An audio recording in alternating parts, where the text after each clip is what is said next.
بالکل اسی طرح یہ پوری اکانومی کولیپس ہو گئی ہے 1.5 مہینے کے اندر. اور پھر انہوں نے یہ بھی کہا کہ یہ جو کہہ رہے ہیں کہ آئی ایم ایف کی شرائط ہیں اس کی وجہ سے ہم پیٹرول کی قیمتیں بڑھا رہے ہیں. تو انہوں نے کہا کہ معاہدہ تو ہم نے کیا تھا, ہم نے آئی ایم ایف سے انسٹالمنٹس بھی لی, لیکن اس کے باوجود ہم نے ٹارگیٹڈ سبسڈی بھی دی, پیٹرول کے اوپر بھی سبسڈی دی. اور چونکہ ہماری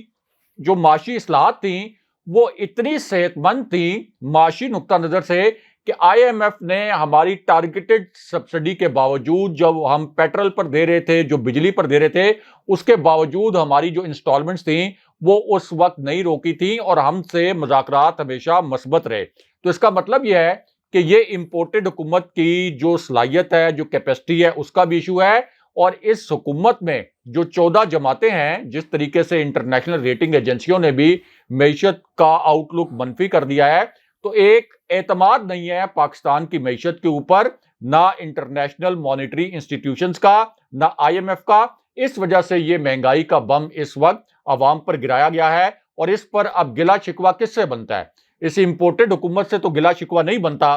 وہ تو خود کہتے ہیں کہ ہم تو تحریک عدم اعتماد بھی نہیں لانا چاہتے تھے. رانا ثناء اللہ نے کیمروں کے سامنے جیو کے ایک پروگرام میں کہا کہ ہم تو تحریک عدم اعتماد نہیں لانا چاہتے تھے, بعد میں ہمیں کہا گیا کہ تحریک عدم اعتماد لے آئیں. جب ہم تحریک عدم اعتماد لے آئے تو ہم حکومت نہیں بنانا چاہتے تھے, لیکن پھر ہمیں کہا گیا کہ حکومت بنائیں تو ہم نے حکومت بھی بنائی. تو ظاہر ہے کہ جب اس قسم کی سچویشن ہو تو پھر اس مہنگائی کے حوالے سے سوالات صرف امپورٹڈ حکومت سے نہیں بلکہ اداروں سے بھی کیے جا رہے ہیں. اب آپ رائے صاحب یہ حکومت کے جو اقدامات ہیں ان کے اوپر ایک نظر ڈال لیں. پلان کوئی نہیں ہے. آج 4 لوگ ہیں جو توانائی اور اس کے ساتھ ساتھ پیٹرولیم اس کو کنٹرول کر رہے ہیں. بجلی کے حوالے سے کوئی پلان نہیں ہے, معیشت کے حوالے سے کوئی پلان نہیں ہے. وزیر اعظم صاحب نے کیا کیا ہے سر؟ انہوں نے بہت بڑا اقدام کیا اور پاکستان کی عوام یہ سن کر یقیناً خوشی سے نہال ہو جائے گی. وہ یہ کہتے ہیں کہ سرکاری افسران اور کابینہ کے ارکان کے لوگ جو ہیں ان کی ایک تو مفت پیٹرول کی کٹوتی کر دی جائے, گاڑیوں کا کم سے کم استعمال کیا جائے, اور یہ پلان دیا ہے پاکستان کی عوام کو معیشت کا یہ جو ایک گرداب ہے جس کے اندر ہمیں دھکیل دیا گیا, دلدل کے اندر دھکیل دیا گیا. راج صاحب کوئی پلان نظر نہیں آ رہا. آپ نے ویڈیوز دیکھے ہوں گے, پاکستان کے اندر لوگ پیٹرول پمپس کو آگ لگا رہے ہیں, اور مجھے تو حیرانگی ہوتی ہے کہ وہ لوگ جو بیربل ہیں اس حکومت کے, وہ آ کے جسٹیفیکیشن رائے صاحب کیا دے رہے ہیں کہ پاکستان کے اندر 60% لوگ جو ہیں وہ تیل استعمال نہیں کرتے, صرف بہت چھوٹا طبقہ ہے جو موٹر سائیکل چلاتا ہے, تو ان کے لیے ہم وظیفے لگا دیں گے, معاملہ ٹھیک ہو جائیں گے. کون سا وظیفہ لگا دیں گے ہاشمی صاحب؟ یہ جو حالات ہم نے دیکھے ہیں پیٹرول پمپس کے اوپر, فیول سٹیشنز کے اوپر جو حملے ہوئے ہیں, جو کچھ فیول سٹیشنز کو جلانے کی کوشش بھی کی گئی ہے, یہ اصل میں ایک وارننگ ہے. سری لنکا کے حالات کی جانب ایک وارننگ ہے. سری لنکا میں بھی جو پرتشدد واقعات ہوئے تھے, جو فسادات ہوئے, وہ کوئی 10 سال پہلے, 30 سال پہلے, 50 سال پہلے کی بات نہیں ہے, چند ہفتے پہلے کی بات ہے. وہاں بھی فسادات اسی طرح شروع ہوئے تھے, معیشت کا دیوالیہ نکلا تھا, لوگوں کی جو ذرائع آمدن ہے وہ کم ہو گئے تھے, ان کی پرچیزنگ پاور, بائنگ پاور ختم ہو گئی تھی. اس کے بعد اکا دکا واقعات پہلے ہونا شروع ہوئے, لوگوں نے سٹورز کو لوٹنا شروع کیا, فیول پمپس کو لوٹنا شروع کیا, اور اس کے بعد کرتے کرتے وہ فسادات اتنے زیادہ بڑھے کہ مظاہرین نے پرائم منسٹر ہاؤس کے اندر داخل ہو کے پرائم منسٹر ہاؤس کو آگ لگا دی. اور پھر ایک بھائی جو پرائم منسٹر تھا, ایک بھائی صدر تھا, تو جو پرائم منسٹر تھا اس کو پھر استعفیٰ بھی دینا پڑا. تو یہ ایک ٹریلر چل گیا ہے. یعنی پاکستان کے لوگوں میں اس وقت جو پہلے ہی ایک غم و غصہ تھا کہ ایک بیرونی سازش کے نتیجے میں ایک منتخب حکومت کو گرایا گیا, اور ایسی منتخب حکومت کو گرایا گیا جس کا سربراہ عمران خان جیسا ایک ایماندار لیڈر تھا, جو عالمی فورمز پر ہماری نمائندگی کر رہا تھا بہترین طریقے سے, جو ہمیں ریلیف بھی دے رہا تھا, جس نے آئی ایم ایف کے کہنے پر ہمارے اوپر مہنگائی کے بم بھی نہیں برسائے, ان کو نکال کے کرپٹ ٹولہ بھی مسلط کر دیا گیا, اور اب ہم پر مہنگائی کے جھکڑ بھی چلائے جا رہے ہیں. تو اس پوری صورتحال میں یہ جو اشتعال پیدا ہوا ہے, تو یہ خدا نخواستہ ہمارے حالات جو ہیں وہ سری لنکا کی جانب بھی جا سکتے ہیں, کیونکہ ابھی یہ جو امپورٹڈ حکومت ہے یہ بجلی کی قیمت اور اسی طرح پیٹرول کی قیمت میں مزید اضافہ کرنے کا بھی پلان بنا کر بیٹھی ہوئی ہے، اور پھر آپ دیکھیں گے کہ جوں جوں یہ مہنگائی ہوگی عوام کے صبر کا پیمانہ لبریز ہوگا، اور مزید پھر تند و تیز سوالات اس امپورٹڈ حکومت سے بھی ہوں گے اور اداروں سے بھی ہوں گے۔ راز صاحب، D G I S I کو بھی ایک نیا رول دیا گیا ہے۔ اچھا، یہ رول ہے کیا؟ یہ تفصیلات آپ بتائیں ہمیں، اور اس کا کیوں ادراک کب کیا جا رہا ہے، کیوں ایسا کیا جا رہا ہے؟ کیونکہ اس سے پہلے یہ اختیار کسی اور کے پاس تھا۔ اگر آپ چاہیں تو میں اس کی ڈیٹیل رکھ دیتا ہوں، پھر آپ کا تجزیہ بھی ہم اس پہ لے لیں گے۔ اب یہ جو رول ہے رائے صاحب، جو نوٹیفیکیشن جاری کیا گیا، اس کے مطابق جو آئی ایس آئی ہے، پاکستان کی ٹاپ اسپائی ایجنسی، اس کو اسپیشل ویٹنگ ایجنسی کا سٹیٹس دے دیا گیا ہے، جس کے مطابق سرکاری ملازمین کی ترقی اور تعیناتی آئی ایس آئی کی رپورٹ سے مشروط ہوگی، اور اسٹیبلشمنٹ ڈویژن نے وزیر اعظم کی شہباز شریف کی منظوری کے بعد اس کا نوٹیفیکیشن جاری کر دیا ہے۔ رائے صاحب، کیوں ایسا کیا گیا ہے؟ بیوروکریسی نیوٹرل کے رحم و کرم پر ہوگی کیا؟ ہم یہ جملہ کہہ سکتے ہیں نیوٹرلز ہی اب فیصلہ کریں گے؟ وہیں پہلے کیونکہ یہ آئی بی کے پاس تھا، لیکن اب یہ نیوٹرلز کے پاس آ گیا ہے، یا پھر آئی ایس آئی کے پاس آ گیا ہے؟ آپ چاہیں تو مجھے کریکٹ کر سکتے ہیں کہ یہ نیوٹرلز کہنا چاہیے یا آئی ایس آئی کہنا چاہیے یا پاکستان کی فوج کہنا چاہیے؟ دیکھیں عاشور صاحب، 3-4 ایسے اقدامات کیے شہباز شریف کی حکومت نے کہ جس کے اوپر فوج کے اندر سے بھی ریئیکشن آیا، جی، عوام کا بھی ریئیکشن آیا اور فوج کا ریئیکشن بھی آیا، اور شہباز شریف کو فوج کے اندر سے جو ریئیکشن آیا اس کے بعد کچھ پیغامات بھی بھجوائے گئے تھے، جن کو ابتدائی طور پر تو شہباز شریف نے مانا، لیکن بعد میں ان اقدامات کو، ان پیغامات کو نظر انداز کر دیا۔ مثال کے طور پر جاوید لطیف، جنہوں نے پاکستان نہ کھپے کا نعرہ لگایا تھا، جنہوں نے یہ کہا تھا کہ مریم نواز کو کچھ ہو گیا تو ہم پاکستان توڑ دیں گے،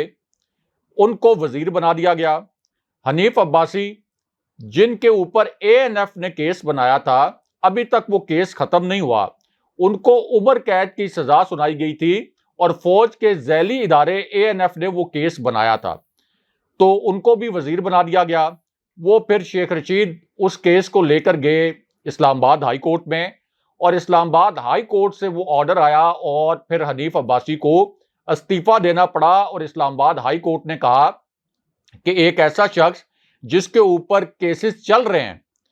تو اس کو کس طریقے سے آپ معاون خصوصی بنا کر وزیر کا عہدہ دے سکتے ہیں۔ پھر اس کے بعد انہوں نے نسرین جلیل کو گورنر سندھ بنانے کی کوشش کی اور سمری بھیج دی، باقاعدہ سمری بھیج دی، اور نسرین جلیل کے متعلق ہم سب جانتے ہیں کہ انہوں نے اسلام آباد میں بھارتی ہائی کمشنر کو ایک خط لکھا تھا کہ رینجرز کے خلاف اور فوج کے خلاف ایم کیو ایم کی اور الطاف حسین کی مدد کی جائے، تو اس پر بھی فوج کے اندر سے ایک دباؤ آیا تھا، اور پھر جنرل باجوہ نے شہباز شریف کو کچھ میسیجز بھی کنوے کیے تھے۔ تو اب اس پوری صورتحال میں آپ دیکھیں کہ سپریم کورٹ کا ابھی ایک جو تحریری حکم نامہ جاری ہوا ہے ہائی پروفائل کیسز میں، اس میں انہوں نے کہا ہے کہ جتنا بھی ریکارڈ ہے نیب کا اور ایف آئی اے کا ہائی پروفائل کیسز میں، جس میں شہباز شریف کے کیسز بھی شامل ہیں، جہاں پہ شہباز شریف شواہد مٹانے کی کوشش کر رہے تھے بطور وزیر اعظم، وہ تمام ریکارڈ عدالت میں جمع کرا دیں۔ تقرر اور تبادلوں کے حوالے سے سپریم کورٹ پہلے حکم جاری کر چکی ہے، تو اس کا مطلب یہ ہے کہ یہ ایک ایسی امپورٹڈ حکومت ہے، اس کے 60% چونکہ کیبنٹ ضمانتوں پر ہے، جس کے اوپر مقدمات ہیں، جس کو سزائیں ہو چکی ہیں، باقی ان کے بال بچے جو ہیں وہ پہلے ہی مفرور ہیں، اشتہاری بھی ہیں، اشتہاری ہونے کے باوجود جو سرکاری ایونٹس ہیں جو انٹرنیشنل لیول پر ہو رہے ہیں، اور شہباز شریف کے سرکاری دورے وہاں بھی بیٹھ رہے ہیں، تو اب سپریم کورٹ سے جو آرڈر آیا ہے، اور اب آئی ایس آئی کو جو یہ کہا گیا ہے کہ جو بھی سرکاری عہدہ رکھنے والا کوئی بھی شخص ہوگا، اسی طرح گورنمنٹ کا جو حصہ بننے والا شخص ہوگا، چاہے وہ وزیر ہوگا چاہے وہ مشیر ہوگا، تو اس کی ایک اسکروٹنی آئی ایس آئی کرے گی۔ تو اس سے زیادہ بھیانک بات اس حکومت کے لیے نہیں ہو سکتی کہ اس حکومت پر نہ سپریم کورٹ ٹرسٹ کرنے کے لیے تیار ہے، نہ اس ملک کے ادارے ٹرسٹ کرنے کے لیے تیار ہیں، اور اب آئی ایس آئی چھان پھٹک کر بتائے گی کہ آپ کا یہ مشیر کرپٹ ہے، اس کو آپ نے نہیں لگانا، یہ وزیر کرپٹ ہے، اس کو آپ نے نہیں لگانا۔ اور سپریم کورٹ کے چیف جسٹس نے کتنی معنی خیز بات کی، انہوں نے کہا کہ نیب کے قوانین میں نون لیگ ترمیم کی کوشش کر رہی ہے، نیب کسی بھی صورت بند نہیں ہونا چاہیے، نیب بہت اہم نوعیت کا ادارہ ہے، اور نیب کا جو چیئرمین ہے، کیونکہ یہ کوشش کر رہے تھے کہ راجہ ریاض کے ساتھ مشاورت کر کے ہم نیب کا نیا چیئرمین اپنی مرضی کا لے آئیں گے، تو اب سپریم کورٹ نے کہا ہے کہ اس معاملے پر ایک دیانتدار آدمی کو چیئرمین نیب بنایا جائے۔ یعنی یہ ان کی ساکھ ہے کہ سپریم کورٹ کو بھی پتا ہے کہ یہ کس طرح سے مکہ کے ذریعے وہ راجہ ریاض جنہوں نے نون لیگ کے ٹکٹ پر اگلا الیکشن لڑنا ہے، جو کیمروں کے سامنے یہ اعلان کر چکے ہیں کہ میں نون لیگ کے ٹکٹ پر اگلا الیکشن لڑوں گا، اس کو اپوزیشن لیڈر بنا کے یہ اپنی مرضی کا چیئرمین نیب بھی لانا چاہتے ہیں۔ تو سپریم کورٹ نے بھی ایک طرح سے ان کی سرزنش کی ہے، اور اب آئی ایس آئی کو بھی پتا یہ چلا ہے کہ ان کے اوپر بالکل اعتماد نہیں ہے۔ تو ایک اس قسم کی حکومت جس کے وزیروں اور مشیروں کے اوپر سپریم کورٹ بھی اعتراض کرے، اور سپریم کورٹ یہ بھی کہے ایک ہفتے کے اندر، آپ کو پتا ہے نا کہ جو ای سی ایل سے انہوں نے نام نکالے ہیں اس کے اوپر بھی سپریم کورٹ نے کتنی سٹرونگ آبزرویشنز دی ہیں۔ سپریم کورٹ نے یہاں تک کہا ہے کہ جو مجرم ہے یعنی ایسے وزیر جن کا نام ای سی ایل میں ہے، جو ملزم ہے، جو مجرم ہے، وہ خود بیٹھ کر کیسے فیصلہ کر سکتے ہیں کہ اتنے زیادہ لوگوں کے نام اپنے ناموں سمیت وہ ای سی ایل سے نکال لیں، اور معیشت چلا رہے ہیں، اور یہ بھی کہا کہ معیشت چلا رہے ہیں، میں نام نہیں لینا چاہتا انہوں نے کہا، لیکن وہ معیشت چلا رہے ہیں۔ جی، معیشت چلا رہے ہیں، اور ایسے لوگ جو ملزم ہیں وہ خود اپنے متعلق فیصلہ کر رہے ہیں۔ تو اس سے آپ اس امپورٹڈ حکومت کی ساکھ کا اندازہ لگا لیں، گند کے آپ بتا دیں، گند کے بتا سکتے ہیں کہ 60% لوگ جو ہیں وہ اس وقت ضمانتوں پر ہیں۔ تو اس امپورٹڈ حکومت کا کیا مستقبل ہوگا، یہ ہماری جو اسٹیبلشمنٹ ہے، جس کو اس وقت خان صاحب نیوٹرل کہتے ہیں، ان کو بھی سوچنا چاہیے کہ کیا عوام کا ایسی حکومت پر اور ایسی ریاست پر اعتماد بحال رہ سکتا ہے۔ رائے صاحب، آپ کو یاد ہوگا کہ جے آئی ٹی میں بھی پاکستان کے ادارے شامل تھے، ان کے نمائندگان شامل تھے، اور پھر ایک بڑی مفصل رپورٹ آئی جس میں ہم نے دیکھا کہ نواز شریف اور ان کے خاندان کو سزا بھی ہوئی۔ اس خاندان کے لیے مشکل ہو سکتا ہے ہاؤس آف شریف کے لیے، یا یہ پھر پوری امپورٹڈ حکومت کے لیے مشکل ہوگا؟ کیونکہ پہلا قدم سپریم کورٹ آف پاکستان نے اٹھایا، ریکارڈ کو سپریم کورٹ کے اندر جمع کروانے کے لیے کہہ دیا گیا، تقرریوں کے حوالے سے اب یہ ایک ویٹنگ ایجنسی کے طور پر کام کرے گی۔ تو اب یہ جس کی طرف آپ نے اشارہ کیا کہ صرف ہاؤس آف شریف کے لیے ہوگا، یا پھر تمام جو 13-14 جماعتیں ہیں جو اس حکومت میں شامل ہیں ان سب کے لیے مشکل ہوگا؟ دیکھیں ہاشمی صاحب، پنجابی کا ایک محاورہ ہے، جڑا کٹو وہی لال، سنا ہوا ہے نا، ہمارے ویورز نے بھی سنا ہوگا کہ جو کاٹے وہی لال۔ جی جی،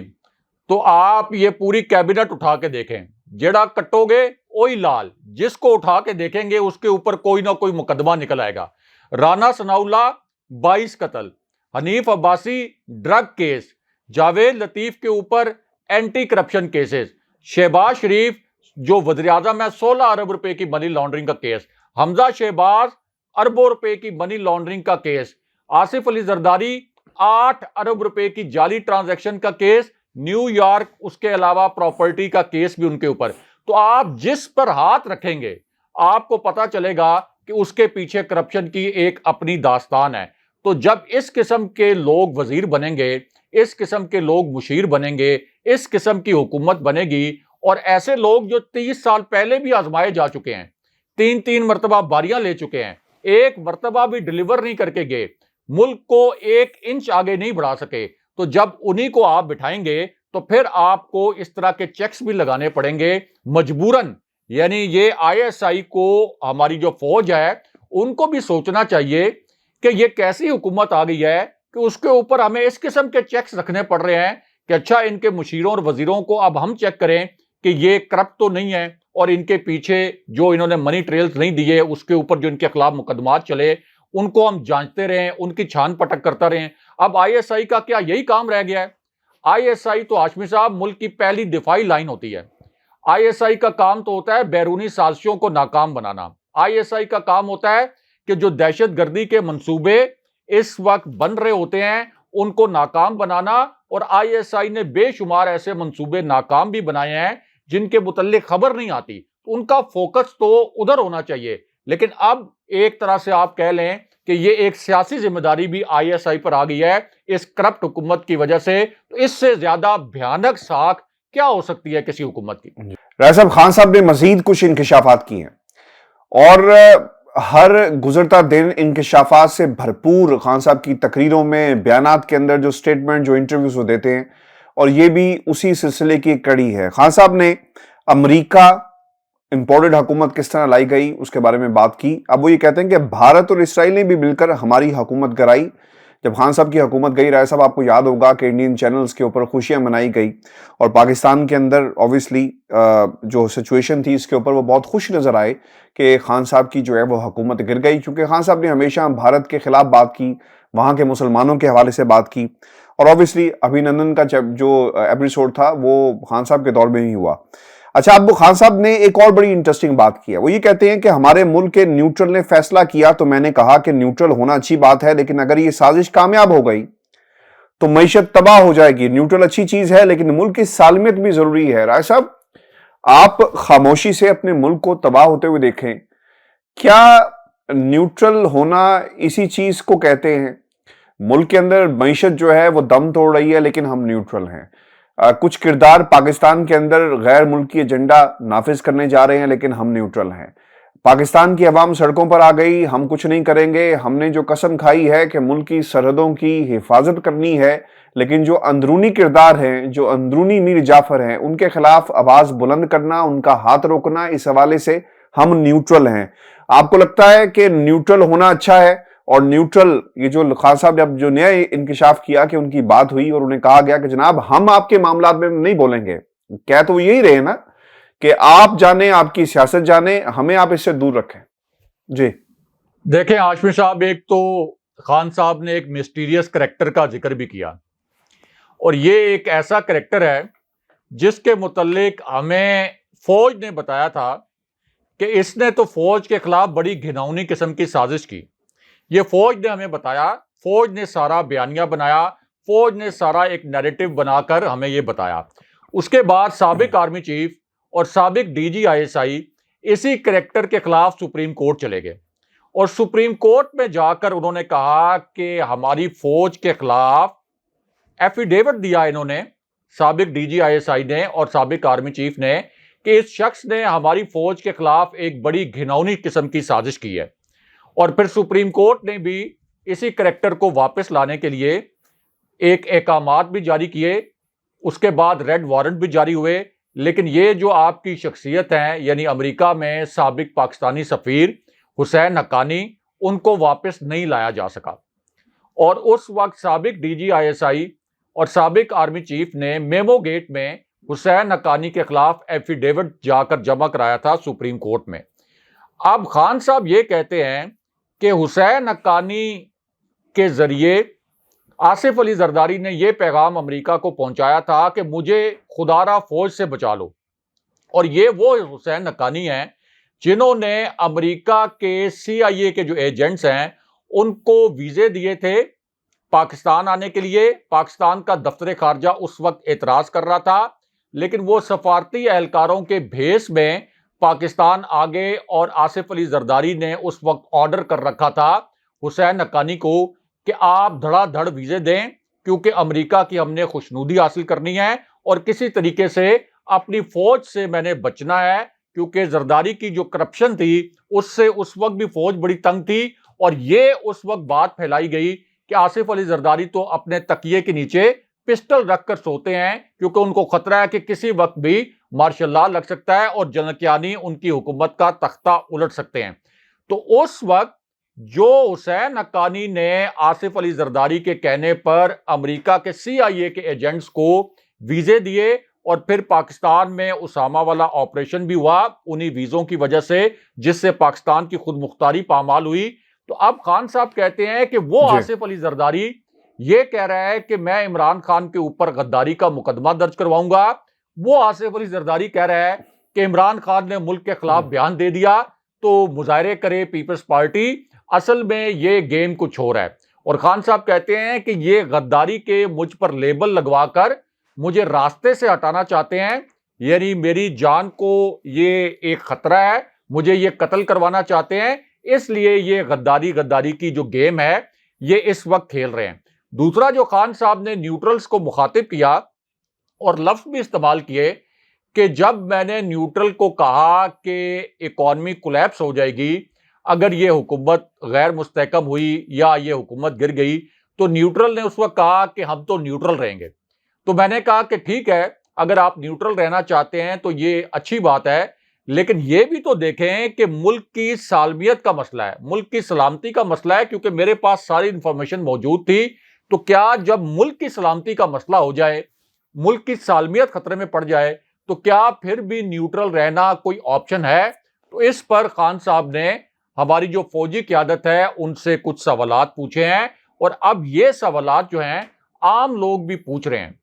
اگین اگر خان صاحب سے بہتر حکمران لائے جاتے تو پھر شاید لوگوں کی یہ جو سوالات ہیں ان کی ٹون مائلڈ ہوتی، لیکن اب چونکہ کرپٹ ترین ٹولہ، مستند طور پر کرپٹ ترین ٹولہ، جس کی کرپشن کے متعلق انٹرنیشنل میڈیا گواہیاں دے رہا ہے، انٹرنیشنل میڈیا میں ان کی کرپشن کے چرچے ہیں، اس کو جب مسلط کیا گیا ہے اس کی وجہ سے پھر لوگ بہت زیادہ زچ ہیں، لوگوں میں بہت زیادہ غم و غصہ ہے، اور لوگوں کو پتہ نہیں چل رہا کہ اپنے غم و غصے کو کس طرح سے چینلائز کریں. اسی وجہ سے پھر وہ امپورٹڈ حکومت سے تو سوال نہیں کرتے، اداروں سے پھر سوالات کرتے ہیں کہ سر یہ ہمارے ساتھ کیا ہو گیا. رائے صاحب یہ تو نیوٹرلز کی بات ہوئی، پاکستان کی امپورٹڈ حکومت کی بات ہوئی. خان صاحب کیا کہہ رہے ہیں اور معیشت کو کس طرح دوبارہ ایک صحیح سمت میں لے کر جایا جائے گا. لیکن مریم نواز نے بھی آج کچھ باتیں کہی ہیں. میں نارملی کیونکہ ٹاپک ہمارا یہ نہیں تھا، لیکن یہ اسٹیٹمنٹ بڑی انٹرسٹنگ آئی ہے اور یہ فور کاسٹ کر رہی ہیں پاکستان کی جو معیشت ہے اس کے حوالے سے، اور بتا رہی ہیں کہ کب ٹھیک ہو جائے گی. وہ یہ کہتی ہیں کہ مہنگائی نے پچھلے 4 سال سے عوام کی زندگی اجیرن کر دی، اس وقت ملک کی معاشی بنیادیں مضبوط کی جا رہی ہیں، سماجی. اچھا پھر وہ یہ بھی کہتی ہیں کہ نون لیگ کی کہ پاکستان تحریک انصاف کی جو حکومت کے عالمی مالیاتی ادارے سے ظالمانہ معاہدے آج بھی قوم مہنگے پیٹرول اور بجلی کی صورت میں بھگت رہی ہے، ہمیں عوام کی تکلیف کا احساس ہے. اور وہ انہوں نے یہ بھی کہا کہ اس مشکل ترین معاشی صورتحال میں بھی حکومت پوری توجہ، محنت اور لگن سے عوام کو ریلیف فراہم کرنے کی پوری کوشش کر رہی ہے. وزیراعظم لوڈ شیڈنگ میں کمی کے لیے سر توڑ کوشش کر رہے ہیں، آنے والے دنوں میں بہتری آئے گی. اور انہوں نے خان صاحب کے جو مہنگائی احتجاج تھا اس کے اوپر بھی تنقید کی اور اچھے دنوں کی نوید سنا دی. رائے صاحب جھوم اٹھے، خوشی سے نہال پاکستان کی قوم کو ہو جانا چاہیے، کیونکہ مریم نے بتا دیا پاکستان کی عوام کو کہ وہ دن دور نہیں ہے جب ملک سے لوڈ شیڈنگ جو ہے وہ ختم ہو جائے گی. دیکھیں مریم نواز بالکل ٹھیک کہتے ہیں خان صاحب کہ مریم نواز ہمیشہ تحریک انصاف کو مشکل وقت میں ریسکیو کرتی ہیں. مریم نواز جب بھی بولتی ہیں تو عوام کے اندر شریف فیملی کے متعلق منفی جذبات اور شدت کے ساتھ ابھرنا شروع ہو جاتے ہیں. یعنی مریم نواز اس حکومت کا حصہ نہیں ہے، مریم نواز عدالت سے نااہل ہیں، مریم نواز عدالت سے سزا یافتہ ہیں، لیکن چونکہ اندر فرسٹریشن بہت زیادہ بھری ہوئی ہے